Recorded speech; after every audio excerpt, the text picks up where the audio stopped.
This is Islander's New Shores. Let's take a look at it. The point of the game is to build stuff. Initially you will add a building pack, which allows you to choose between one of these two options. I usually like to start with that option. That seems good in this case. So that allows me to build a sand pit. And that needs to be built, surprisingly, on the sand. And as you can see, this has a blue bubble surrounding the building, which determines the points. When I put it close to the item here, I get 18 points, and when I get it away, I get 15. It also gets bonuses based on the sand that it is covering. And the point of this game is to get a score as high as reasonably possible. So you do that, build it, and then you get a score down to the left. And you also get a score to the right. The score to the right needs to be all the way around, and when it is, you can travel to the next island. And if I want, I need to place more buildings to get more scores. I don't want to place it adjacent to this because the tooltip here says that I get -4 points if I place it next to another sand pit. So I probably want to try and place it somewhere else instead. How exactly where it is? Maybe 15, 16. Maybe that's the best I can do. Probably is. And when as you can see, when that reached the new point here, I get a new building pack. And then I can again choose between two of these. A lot of the game is about placing these buildings and optimizing the score, and using adjacency bonuses to maximize how much score you get.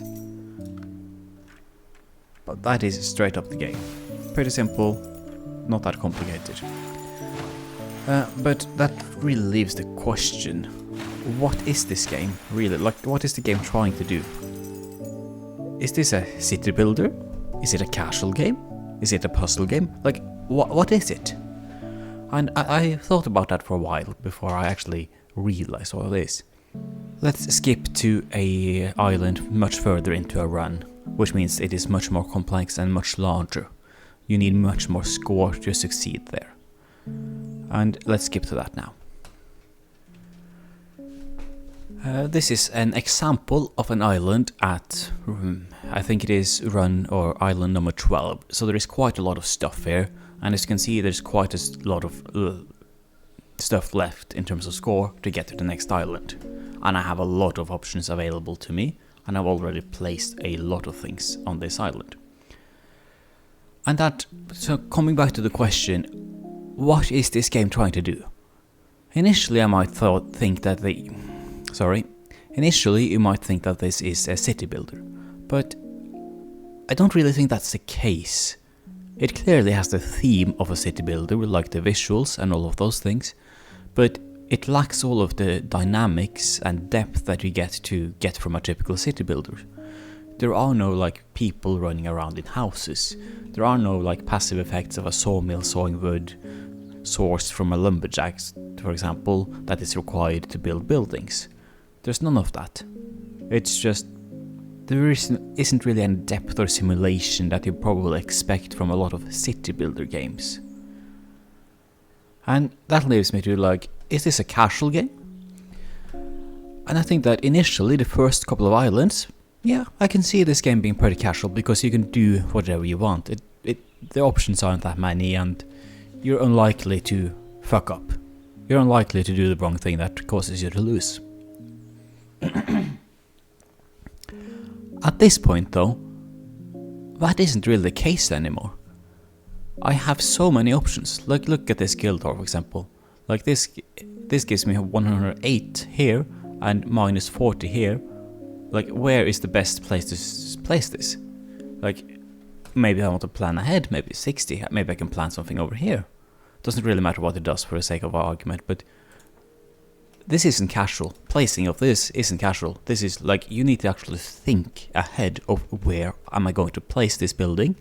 It gets 12 points for every unique building in the radius, and minus for every repeated one.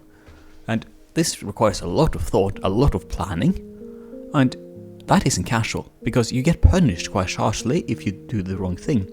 You don't get more score on the left side, which means you don't get new buildings, which means, you lose the run because of that.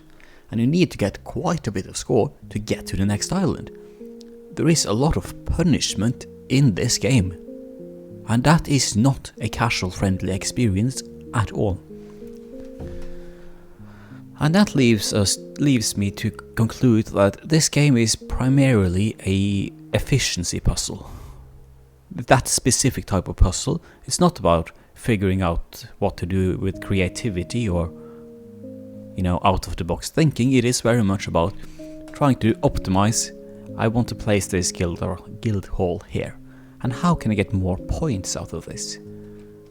I don't think I would have a tower next to this, for example. Maybe is a tower good here, or do I get more points if the tower is placed here? Can I maybe sneak one in here for good bonus? Maybe. And that would give me more points for the guild hall. And it is really this squeezing every last drop of score out of the buildings. That's really the point of the game.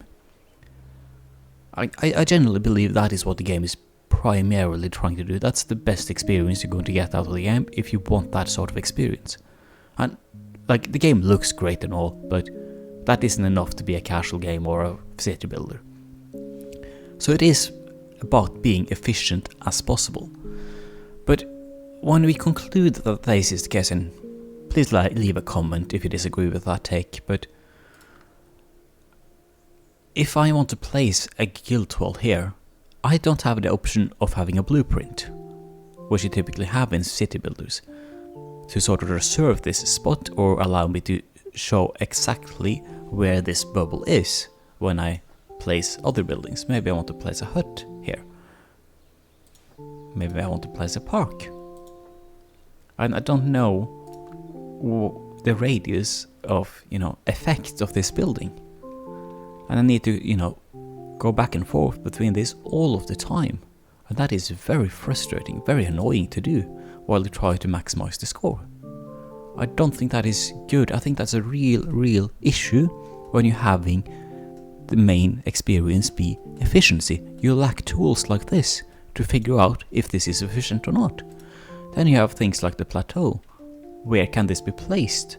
I'd very much like a button somewhere, like maybe a hotkey that could just give me the answer where can this be placed, instead of be forcing me to sort of try every location. Is this placeable here? Is it placeable here? About there, for example. It's a bit random, I find. It's not entirely obvious why I can place it here and not here. And I find that frustrating as well. And that makes squeezing efficiency out of the buildings to be more of a chore than it should be. Then we also have things like this, for example, the park. This gets a lot of bonuses where it's placed. That's on the left side in the green. And you get a lot of negativities in the red. But you also have the third point, which is there are some buildings, for example, the tower gets a lot of score if it's next to houses or mansions. And, the tower gets score. The mansion gets 2+ if it's adjacent to a tower. And the mansion gets +1. But I would very much like to know a third column here, for example, which would tell me how, the mansion gets score from the tower, instead of going back and forth and searching for every item that might get extra score based on tower. This isn't always the case where both of them give score in an adjacency bonus. Sometimes it's only one way, and that can be very, very frustrating. So this is a mountain shrine, for example, and a mountain shrine gives 2+ points when placed next to a hut, but a hut doesn't get any from the mountain shrine, and you wouldn't know that unless you actually went through both of them and looked at it. And that just creates more it's a barrier through knowledge, right? And there is some skill, of course, in getting to know the game, but it's also sort of unnecessary as a barrier. And I think that creates a game that is trying to be very efficient in terms of how it wants you to play, but it doesn't give you a lot of tools to be efficient, which creates a bit more frustrating experience than what it should be. Overall, I think the game is decent at what it is, but that it could have been a lot better if it had had a bit more attention to detail, and if it really committed to, you know, efficiency. And I feel like it's sort of maybe lost between, like, it sort of wants to be a city builder, it sort of wants to be a casual game, and it sort of wants to be a puzzle, but it sort of doesn't know what it wants to be. So it sort of like tries to blend it, and I don't think it's very successful at that. Because I feel quite a bit of pressure right now, this far into the game, to actually be efficient with my choices. Here, for example, is this next to the guild hall? I don't think it is. Okay, that doesn't matter. But I want to maximize the points because I have such a large time commitment to this game at this point. I think this has taken me like 8 hours to reach this island, because this takes time to figure out where to place things. And that means that there is real stakes to messing this up, which means this isn't a casual experience. It's an okay experience if you want to like reach the maximum score and see how far you can get compared to everyone else. And that's a cool aspect of the game. But that's really what the main focus is as well, and I'd love for the game to really focus much more on that.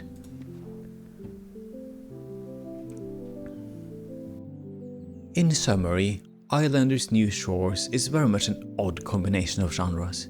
It tries to utilize the rogue formula with procedurally generated environments. But to what end? Usually rogue elements means variety and replayability. But I find that the game mechanics are too simple and repetitive for the rogue elements to really add a significant amount of replayability in terms of value. The rogue elements don't really add that much. It is functional though. The city building elements is better described as building placement, as you lack the simulation aspect that is core to city builder experiences. The building to score absolutely works, but I don't find it to be a very casual or relaxing experience friendly. Unless you're that sort of person that finds optimization to be relaxing. And some people probably will find that sort of thing relaxing, and that's fine of course. Just different from me. I wish that the stakes were not that high personally.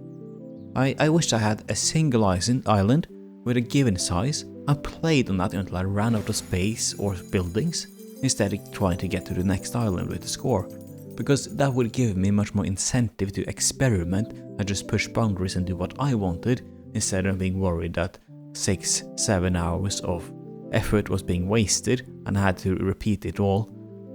The game really feels like it is trying to create a lot of different experiences, and it feels unsure about which it wants to focus on. It combines building elements, rogue elements, and to provide scores, and I don't hate the idea of combining building elements and rogue-like elements. I really think that's a really cool idea. I don't like how it's implemented here though. Mostly because I don't think it fits with a score-based run of infinite islands, or however many there might be. I would just love a single island where the game just generated a set sort of difficulty or score that would probably be likely based on the environment, based on, you know, how flat it is, based on how much area is available and so forth. This video has been a lot of rambling, as I've recorded most of the game footage in-game on the fly, and it's only this summary that has been recorded after the fact, and even this is not scripted as I usually have in my other videos so far on the channel. So thank you for sticking with it. Leave some comments if you have some thoughts on the game or what I discussed in the video. Thank you for watching.